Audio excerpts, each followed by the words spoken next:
अदाओं और बिहारी भोजपुरी स्टाइल से जिस भाभी जी ने लोगों के दिल में राज किया, आखिर आज क्यों उन्हें इतना हेट मिल रहा है? दरअसल दो भाभीियों के बीच में लड़ाई छिड़ चुकी है और ये बन चुका है अब भाभीियों का कंट्रोवर्सी। बात कर रहे हैं भाभी नंबर 1 शिल्पा शिंदे और भाभी नंबर 2 शुभांगी अत्रे के बारे में।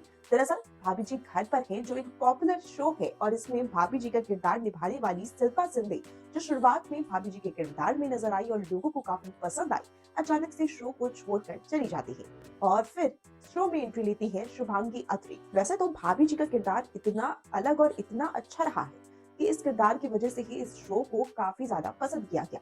शुभांगी अत्रे के इस शो के ज्वाइन करने के 14-15 एपिसोड में ही उन्होंने भाभी जी के इस किरदार में अपने आप को ढाला और लोगों को पसंद आने लगी। एक या दो नहीं, उन्होंने 10 साल भाभी जी घर पर है को दिया, वो भी भाभी जी के किरदार में। लेकिन फिर शुभांगी ने छोड़ा और शिल्पा ने एंट्री ली और शिल्पा ने एंट्री लेने के साथ ये कह दिया कि शुभांगी उनको मैच नहीं कर पाई। और तो और उन्होंने ये भी कहा कि शुभांगी को कुछ नया करना चाहिए था। अगर उसका परफॉर्म करने के लिए बोलते तो कुछ और हो जाता। वो कॉपी करने के लिए बोल दिया, वहां गड़बड़ हो गई। कॉपी करना शायद गड़बड़ था। सोचिए, रावण के किरदार में अगर रावण बीच में शो छोड़कर चला जाए तो क्या लक्ष्मण का किरदार उसे दे दिया जाएगा या फिर दूसरा जो भी एक्टर आएगा उसे रावण का ही किरदार मिलेगा? यहाँ बात किरदार की है, यानी कि कैरेक्टर की, ना कि खुद के अपने ड्रामा की। लेकिन इस बीच में शिल्पा कहाँ रुकने वाली है? शिल्पा एक नहीं, दो नहीं, तीन नहीं, कई इंटरव्यूज में शुभांगी को नीचे दिखाती नजर आई, जिसके बाद ये बन गया एक कंट्रोवर्सी और इस वक्त उठ रहे हैं इस पर कई सवाल। वहीं अब ऐसे में भाभी जी घर पर है कि भाभी नंबर 1 यानी कि शिल्पा शिंदे को बहुत सारा हेट भी मिल रहा है।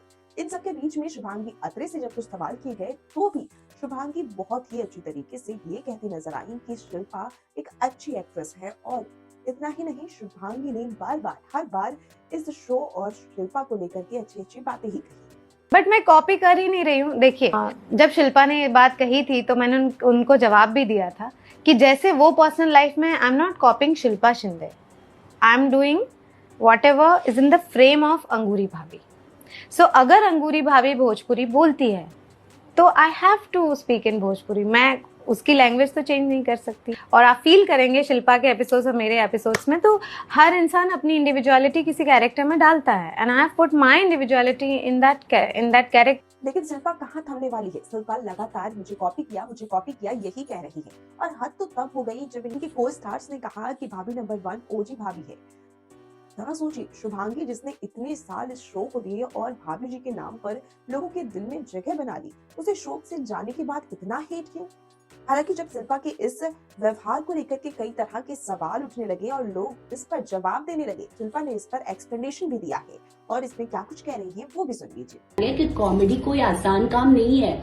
उससे पहले ये भी मैंने बोला है कि शुभांगी अत्रे बहुत अच्छी एक्ट्रेस है और मेरे हर जगह पे यही स्टेटमेंट है कि शुभांगी अत्रे बहुत अच्छी एक्ट्रेस है। वो शायद कुछ अपना करती तो शायद उस चीज को मैं भी मैच नहीं कर सकती, और उसके बावजूद जो उसने किया है और 9 साल इस तरीके से शो चलाना बहुत बड़ी बात है, और इतना आसान नहीं है। जो बाकी के सारी आर्टिस्ट चेंज हो गए, लेकिन शुभांगी ने कंप्लीट 9 साल कभी वो रिप्लेस नहीं हुई है, तो वो बहुत बड़ी बात है उसके लिए और मैं उसको थैंक्स बोलती हूँ। शिल्पा के इस एरोगेंट बिहेवियर की वजह से कई ज्यादा हेट उसे मिला, लेकिन इन हेट्स के बाद एक और जहां नेगेटिव कमेंट्स से भर गए, तो वहीं फैंस शिल्पा को इस एरोगेंट बिहेवियर की वजह से अब पसंद नहीं कर पा रहे। तो भाभी जी घर पर हैं, जो कि एक काफी हिट और काफी अच्छे शोज में से रहा है, इसे लेकर आपकी क्या राय है? कौन सी भाभी आपकी पसंद है, भाभी नंबर 1 या फिर 2? हमें कमेंट बॉक्स में जरूर बताइएगा। वीडियो पसंद आए तो वीडियो को लाइक करें और सब्सक्राइब